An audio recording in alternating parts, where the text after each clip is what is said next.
Hey folks, Todd Hudak with Hudak Consulting. Hopefully you're doing fantastic. Today we're going to talk about good questions, customer concerns, and objections. So stand by, let's have some fun.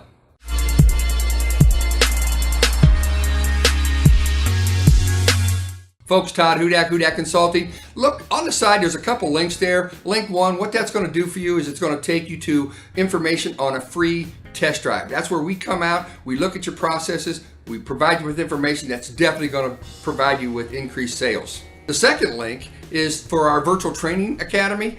Basically what that'll do is that'll show you how you can have Todd Hudak live 24/7.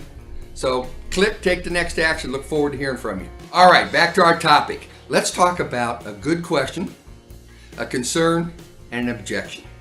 A good question. When a customer says to you, what do you want for that vehicle?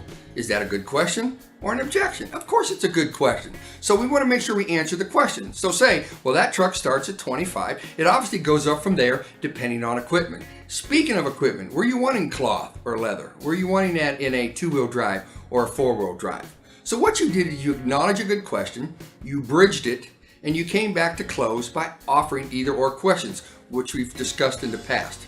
Now, when the customer says, hey, gosh, Todd, God, $450 a month, that's a little higher than I thought it was going to be. First of all, is that a concern or is that an objection? It's a concern. The customer didn't say, I'm not taking it. What the customer said is, gosh, I was hoping it'd be a little less than $450, or that $450 was high. We now have a concern, and in sales, our job is to override concerns. When you override all the concerns, there's nothing left for them to do but buy from you, okay? So when they say, gosh, that $450 is a little higher than I expected, say, folks, you know what? With that being a concern to you, let's get back together. Let's figure out a way to make this work for you. So now you're a problem solver to the concern, okay?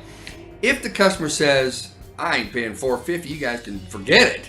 Now we have an objection. Now we want to handle that different. Say, hey, listen, if that's the vehicle you want to own and you got another price in mind, let's get back together and you can discuss that with the manager, okay? So one phase is you're answering a good question.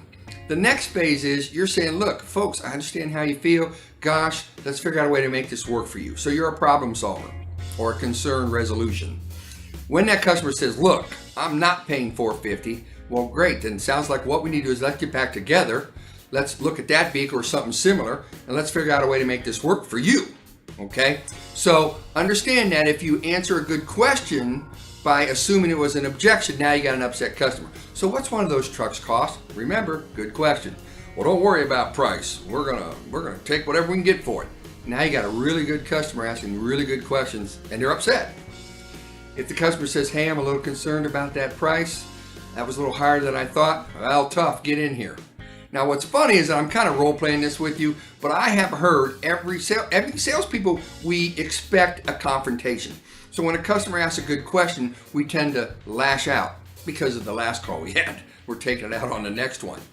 Or someone has a concern and we handle it like it's an objection. You got to understand, it's either a good question, answer it. It's a concern, solve it. It's an objection. Let's get back together and put this behind us. I want you to think about this, come up with some ideas.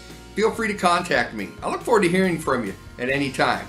Okay? Thank you again. Appreciate it. Hopefully this helps.